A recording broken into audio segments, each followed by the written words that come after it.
नमस्कार बंधुरा welcome back to my channel तानार रान्नाघरे सबाइके स्वागत। आज के आमी एकटी नतून रेसिपि निये चले एसेछि सेटी एखन तोमादेर साथे शेयर करब। सेटी हलो मसाला पमफ्रेट। এই রেসিপিটি গরম ভাতের সাথে অসাধারণ লাগে খেতে। তাহলে চলো আমরা ঝটপট রেসিপিটি দেখে নিই। বন্ধুরা মশলা পমফ্রেট বানানোর জন্য আমি এখানে 6 পিস পমফ্রেট মাছ নিয়ে নিয়েছি। এবার আমি এই মাছগুলোর গায়ে হালকা করে একটু এরকম করে কেটে নেব। আমি সবকটি মাছ এইভাবে মাঝখান দিয়ে কেটে কেটে নিয়েছি। মশলা পমফ্রেট বানানোর জন্য মিক্সচারে নিয়ে নেব লাল লঙ্কা, আদা, 7-8 কোয়া রসুন,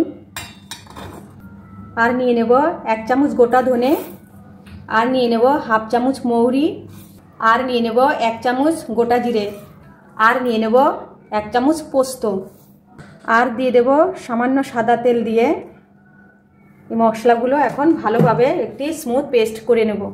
এক গ্লাস বলে দিয়ে দেব এখন বেটে রাখা মশলাগুলো, আর দিয়ে দেব স্বাদ মতো হলুদ, পরিমাণ মতো লবণ, আর দিয়ে দেব কাশ্মীরি লঙ্কার গুঁড়ো, আর দিয়ে দেব 1 চামচ গোলমরিচের গুঁড়ো, আর দিয়ে দেব অর্ধেকটা লেবু কেটে রেখেছি সেটি এখন রস করে দিয়ে দেব। এবার এই পেস্টগুলোকে ভালো করে মিক্সড করে নেব।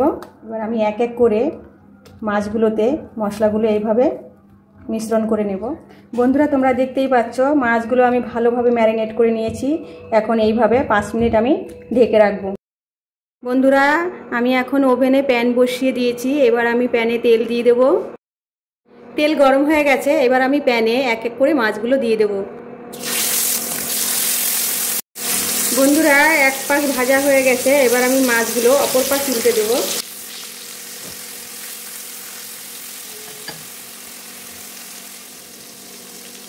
বন্ধুরা তোমরা দেখতেই পাচ্ছ মাছগুলো ভাজা হয়ে গেছে। এবার আমি মাছগুলো নামিয়ে নেব। এবার এই তেলে এক এক করে আমি সবকটি মাছ ভেজে নেব। বন্ধুরা তোমরা দেখতেই পাচ্ছ মশলা পমফ্রেট প্রায় তৈরি হয়ে গেছে। এবার আমি এগুলোকে এইভাবে কড়াইতে পাতিয়ে দিয়েছি। এবার এর উপর থেকে আমি কিছুটা ধনেপাতা দিয়ে দেব।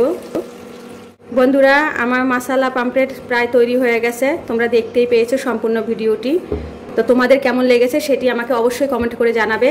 হ্যাঁ, ভালো লাগলে শেয়ার করবে বন্ধুদের সাথে, আপনজনদের সাথে, এবং লাইক সাবস্ক্রাইব করে দিও। আবার অন্য কোনো নতুনত্ব ভিডিও নিয়ে খুব শীঘ্রই চলে আসবো, তোমাদের সাথে শেয়ার করব।